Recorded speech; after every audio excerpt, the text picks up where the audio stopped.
Hope you enjoyed the short coffee break and that you're feeling ready for the final session of the day before the closing keynote. I'm Alec Ward. I'm the Digital Content and Skills Lead at the Audience Agency. And this session is Taking It to the People. And so I'm going to introduce our first sponsor talk, Numiko. Dave Eccles is going to present a case study on how they're approaching user research and discovery for the British Museum's Finds platform, which supports the portable Antiquities scheme. So I'll pass over. Thank you. Hello, everyone. Nice to see you all. Wow, that really is bright, isn't it? I didn't think I'd be coming to Birmingham to top up my vitamin D. So we're a digital agency. We sponsored the event today. And I'm not going to talk about AI, so that's probably quite a nice change for everyone. What I am going to talk about today is getting your hands dirty, and it's about ethnographic research in GLAM projects, or alternatively, why on earth would you get up at 6:30 a.m. on the first Sunday of December? And there's a clue, it wasn't to open an advent calendar. So to kind of tell this story, I'm going to go back. I'm going to also start my watch, sorry. I'm going to go back just over a year.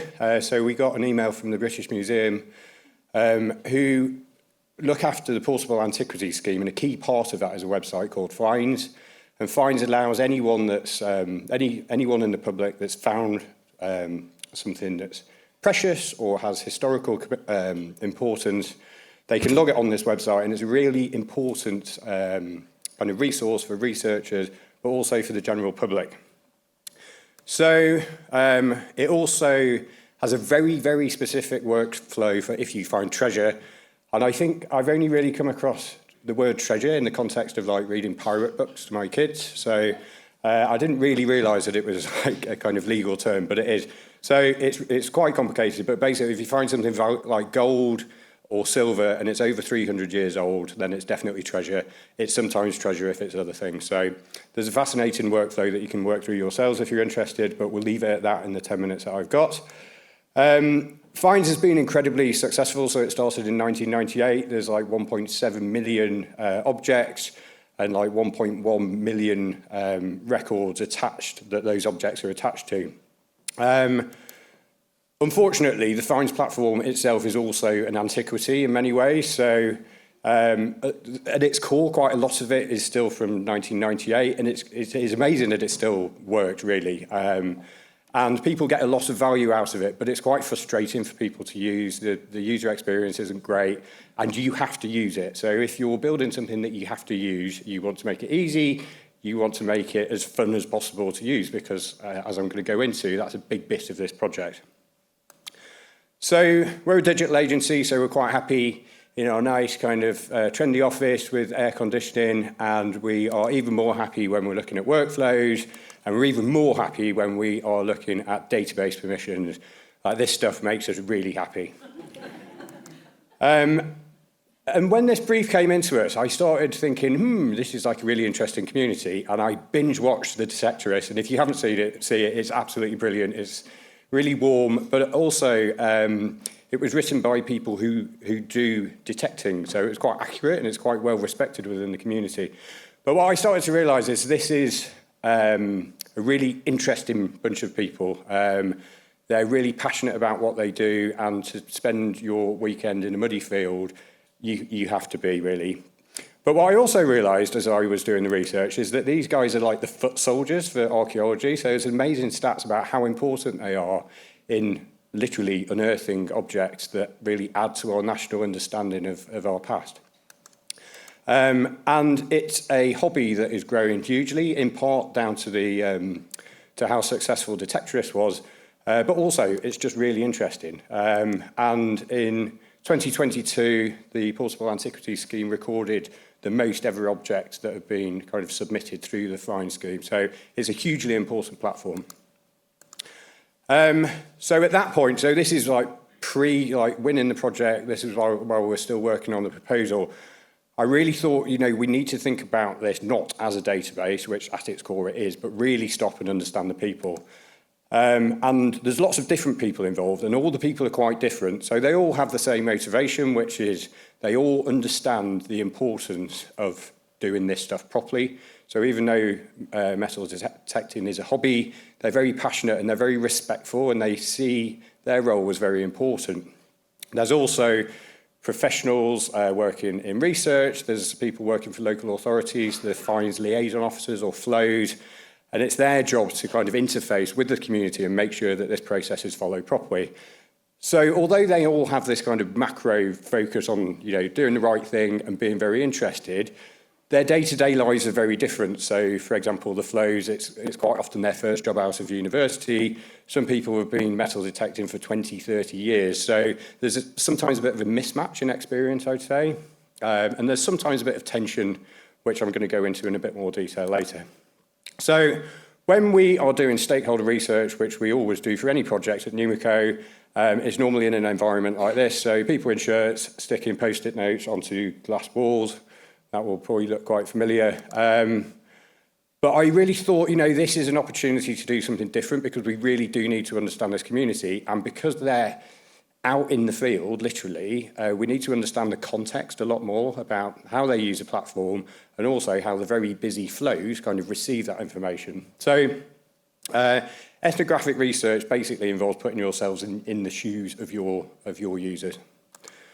So I threw myself into online metal detecting forums, which was fascinating. And in doing that, I came across these two lovely ladies who are called Roman Founds, and they have an amazing online presence. So they are the kind of like Instagram generation of metal detecting, and they do such a good job. Like their YouTube channel is amazing. They do a great job of writing stories around the objects that they found, and they're proper researchers. So as part of our preparation for our proposal, we spent like an hour and a half talking to them, and we got so much out of that. So we talked about how they got into it, what they enjoy about it. We talked about how they use the current fines platform. So one of them is a registered kind of user of the platform. So she helps her metal detecting club kind of record all their objects. So just from that 90 minutes, we got a wealth of information, which put us in a really good position when we did our pitch to win it, which was great. So let's go forward a year, and I'll now tell you why we were up at 6:30 on the first Sunday of December. So this is the team who are working on the rebuild of fines at Numiko. So we've got back-end developers, we've got QA people, we've got project managers, and we're all literally in the field at Sheriff Hutton Castle in North Yorkshire for a day of metal detecting with these guys. So this is Andy and James. James found the Rydale Hoard about 2 years ago, and that was like the most significant Roman find in Yorkshire. And that went, so I got to chat to him over lunch and throughout the day about, his excitement of finding that, literally digging it up from the ground, and the process all the way to that being acquired on behalf of the Yorkshire Museum so that it can be viewed by the public. And that was a 2-year process, and at times it sounds like an incredibly frustrating process, but he was so proud of what he found, and he's so proud that it's on display for the public. And so that brought to life for us and everyone working on the project the importance of how that worked. So off we go. So within about 10 minutes, I realised that our lovely workflow diagram, which is very important, also needs to take into account this. So you're in a muddy field, it's raining, but I tell you what, I had the most fun. I've never been more excited by a beep in my life. So I found a medieval key, which was very exciting. And Mark, one of our Numiko team, actually found a 1800-year-old Roman brooch just in the field, which was so exciting. So here it is. And this is like a significant find. So Andy and James straight away were on Facebook, like, what's this? Does anyone know what this is? And this was our first bit of really interesting research, really, because what that was telling us is, well, hold on, why are they using Facebook when the fines platform already has a community bulletin board on it already?